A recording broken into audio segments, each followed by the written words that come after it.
Well, you're still here, still breathing, still vertical. After everything that should have shattered you into 1,000 pieces of psychiatric confetti, look at you standing there like nothing happened, while everyone else who went through half of what you survived is somewhere taking pills, talking to therapists, begging for the voices to stop, but not you. You're reading this with clear eyes, steady hands, and a pulse that refuses to quit, even though by every metric of human psychology you should be institutionalized by now. They don't understand how you're still functional, do they?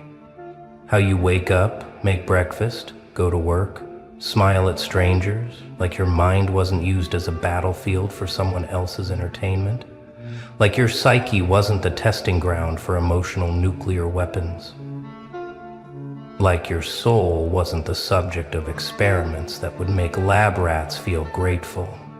They look at you and see normal, but they don't see the war zone behind your eyes. They don't see the craters in your consciousness where bombs went off. They don't see the rebuilt neural pathways that had to reroute around the damage. Let me tell you what happened to the others who faced what you faced. They crashed. They folded. They checked themselves into facilities with white walls and visiting hours. They're somewhere right now trying to explain to a professional why they can't trust reality anymore. Why every conversation feels like a trap. Why love feels like a weapon aimed at their chest. But you magnificent anomaly. You're sitting here reading this like trauma is just another language you learn to speak fluently. You want to know the difference between you and them? They tried to stay human through it all. They tried to hold on to their sanity like it was something precious. But you did something different. You let the madness in. You shook hands with insanity and asked it to teach you its secrets. You didn't fight the psychological warfare, you studied it.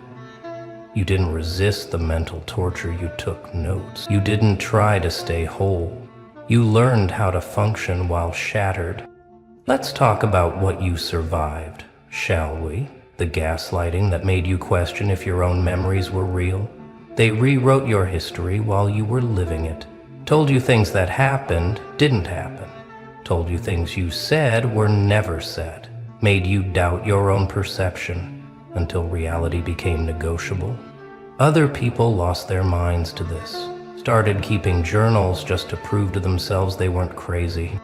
Started recording conversations to verify their own sanity. But you learned to exist in multiple realities simultaneously. The isolation tactics that cut you off from everyone who might have validated your experience. They turned your support system against you with surgical precision. Whispered lies that sounded like concern. Planted doubts that grew like cancer. Made sure that when you finally broke, no one would believe your version of events. Others ended up talking to walls, begging imaginary friends for validation. But you became your own witness, your own jury, your own judge. The emotional starvation, where they withheld affection like it was a weapon of war, gave you just enough hope to keep you trying, but never enough sustenance to actually thrive. They watched you starve for connection while they feast on your desperation. Others developed attachment disorders that will haunt them for decades. Can't form bonds without fearing abandonment. Can't receive love without waiting for the betrayal. But you learned to generate your own warmth in the middle of their winter. The psychological double binds where every choice was wrong and every action was punished. Stay and you're weak. Leave and you're selfish. Speak up and you're dramatic. Stay quiet and you're complicit. They built a maze where every exit led back to shame. Others are still trapped in those corridors, bumping into walls they can't see. But you burned the whole maze down and walked through the ashes. You digested torture like it was your morning routine, didn't you? While others were vomiting from the psychological poison, you were building immunity. You'd wake up to manipulation and have it with your coffee. You'd face betrayal before noon and call it brunch. You'd consume enough emotional abuse to kill a horse and ask for seconds, because somewhere along the way you stopped being human and started being something else entirely. They fed you lies and you learned to extract truth from them. Not the truth they were telling, but the truth about what kind of creature would serve such poison with a smile. They fed you false love and you learned to taste the artificial flavoring. You became a connoisseur of deception, a sommelier of suffering. You could detect the vintage of their vindictiveness from across the room. What kind of metabolism processes pain into power? What kind of digestive system turns trauma into fuel? What kind of appetite grows stronger the more it's denied?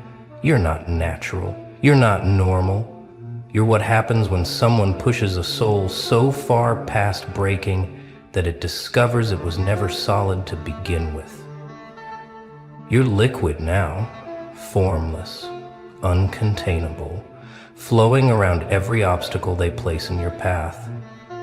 They thought they were starving you, but you were fasting, learning to survive on nothing, learning to thrive on empty, learning that hunger could be a teacher if you stopped fighting it. And now you can go longer without their validation than they can go without your reaction.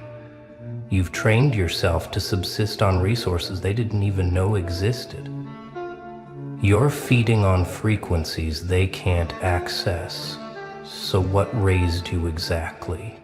Because whatever it wasn't teaching you how to be normal. It was preparing you for war. Every childhood disappointment was weight training. Every early betrayal was building calluses. Every time you were left alone in the dark, you were learning to see without light. You weren't being neglected. You were being forged. Maybe it was the parent who loved you wrong, loved you conditional, loved you like a project that needed fixing, taught you early that affection was something you had to earn and could lose at any moment, taught you that emotional safety was a luxury you couldn't afford, so you learned to live without it, learned to walk on emotional broken glass without flinching. Maybe it was the environment that demanded you grow up before you grew teeth. The chaos that made you the adult in the room before you could reach the light switch. You were negotiating peace treaties before you learned multiplication tables. You were reading emotional atmospheres like weather patterns before you could read books. You became a tiny crisis manager in a house full of grown children. Or maybe it was something else entirely. Something that doesn't have a name, something that watched you from the corners of your childhood and whispered, "You're going to need to be stronger than this." Something that put you through practice rounds of abandonment, dress rehearsals for betrayal, pop quizzes on surviving the impossible. Whatever it wasn't trying to raise a person. It was raising a force of nature. Your operating system is different from theirs. When they encounter error messages, they crash. When you encounter error messages, you adapt. You're running software that shouldn't exist. Protocols written in languages that haven't been invented yet. You process pain at speeds that violate the laws of human psychology. They hit you with betrayal, and your system didn't just recover. It upgraded, added new defenses, developed new capabilities, learned to predict attacks before they happened. You're not healing, you're evolving. Each wound doesn't just close, it transforms into something useful. Scar tissue that's stronger than the original skin. Trauma responses that double as superpowers. You've been through factory resets that would leave others permanently corrupted. Had your entire reality uninstalled and reinstalled so many times you've lost count, but each time you come back online, you're running a newer version. More sophisticated, more dangerous, more impossible to defeat. You're not just surviving updates, you're requiring them. Your error handling is legendary. Where others see blue screens of death, you see opportunities for optimization. Where others experience system failures, you experience system revelations. You don't just bounce back from crashes, you bounce forward. Each malfunction teaches you something new about your own code. Each virus that fails to take you down becomes part of your immune system. You're still standing, but it's not pretty, is it? You're vertical, but you're not the same shape you were before. You're functional, but your function has changed. You're operational, but you're operating outside the normal parameters of human existence. You're alive, but it's a different kind of alive than what they recognize. Some days you can feel the cracks, feel the places where you had to weld yourself back together with whatever was available. Feel the joints that don't quite align anymore. Feel the parts of you that are held together by will alone, but you don't hide these anymore. You wear them like armor. Let others see that you can function while fractured. Let them wonder how you're managing to walk when you're technically broken. You stand different now, not with pride, but with defiance. Not with confidence, but with certainty. The certainty of someone who's already survived their own death. You don't stand tall, you stand inevitable, like gravity, like time, like something that simply cannot be stopped by conventional means. They keep waiting for you to fall. Keep checking to see if you've finally collapsed. Keep expecting to hear that you've been admitted somewhere for exhaustion, or worse. But every day you disappoint them by continuing to exist, by showing up, by refusing to give them the satisfaction of your surrender. Your continued standing is an act of rebellion against every natural law that says you should be horizontal by now. The truth they don't want to admit is that you scare them, not because you're dangerous in the traditional sense, but because you're proof that their weapons don't work on everyone. You're evidence that some people can't be broken by conventional means. You're a walking testimony that psychological warfare has limits, and you've transcended them. You make them uncomfortable because you survived things that were supposed to be unsurvivable.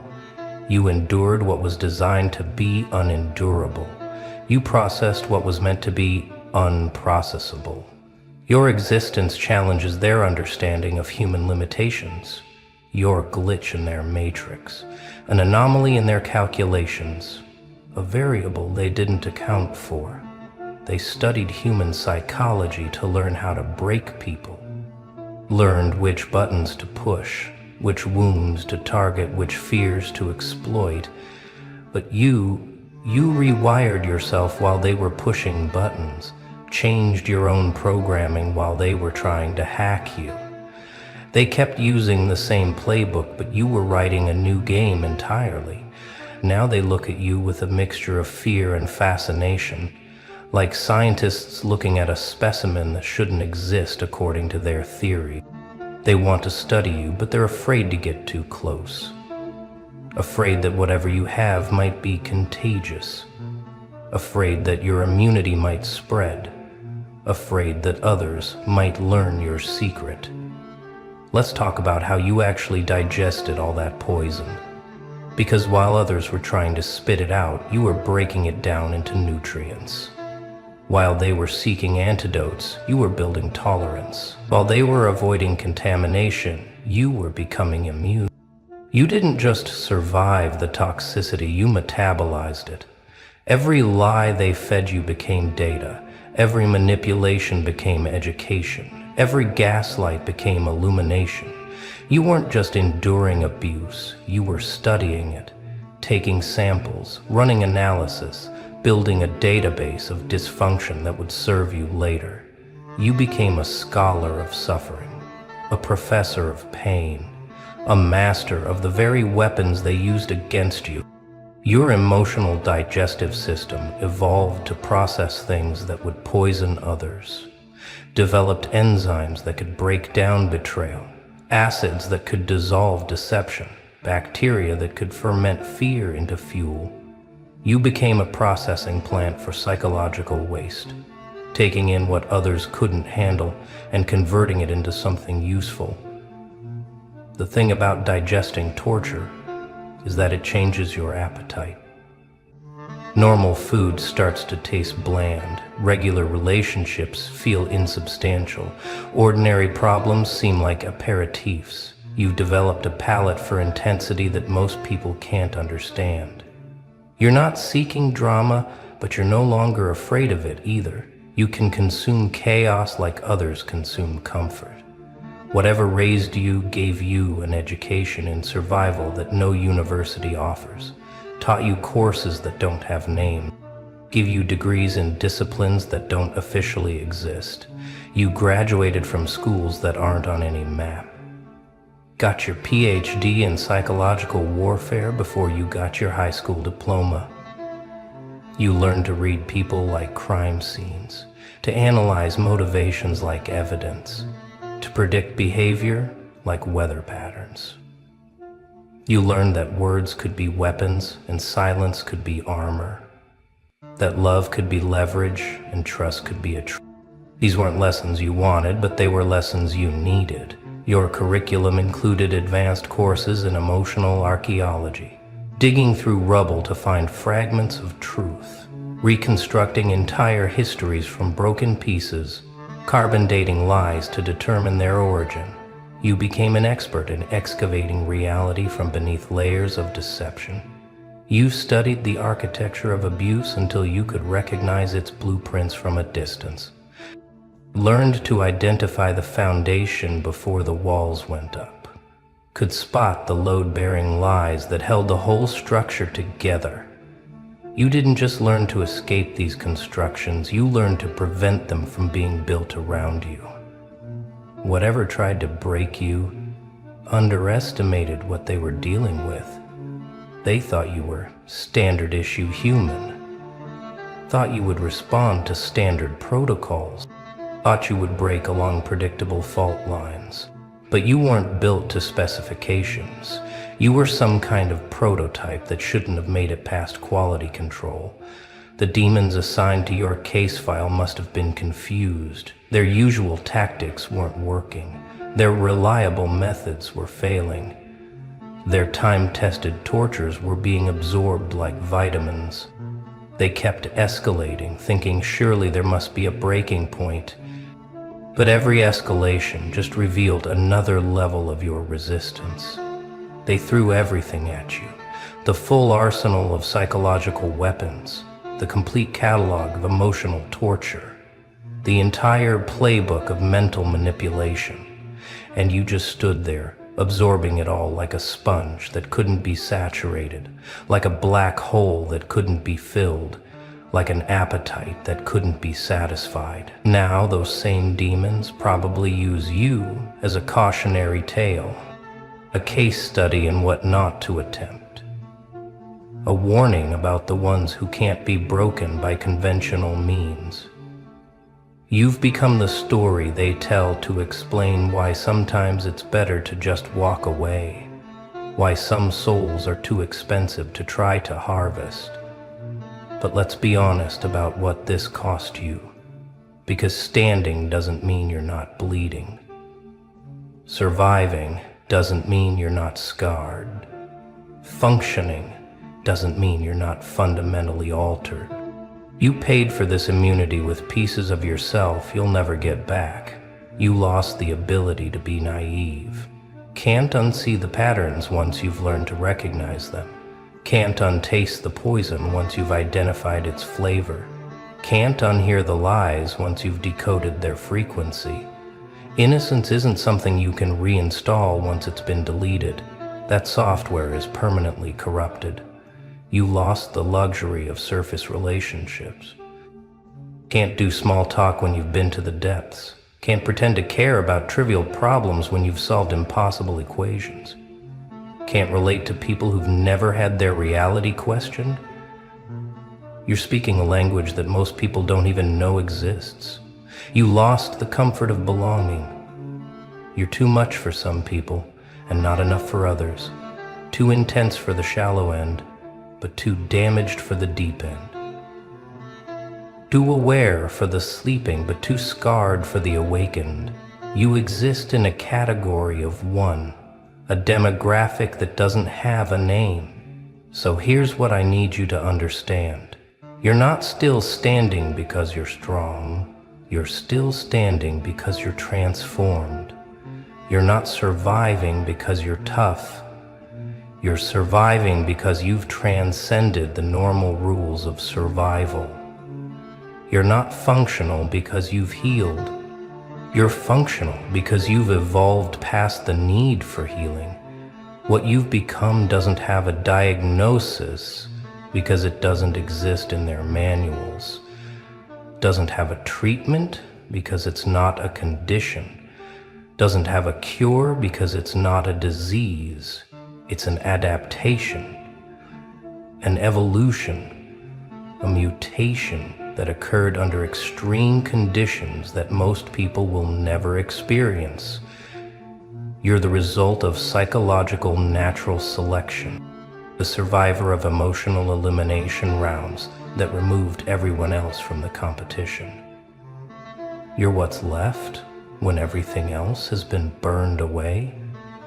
The irreducible minimum, the thing that cannot be destroyed because it's already been through every form of destruction.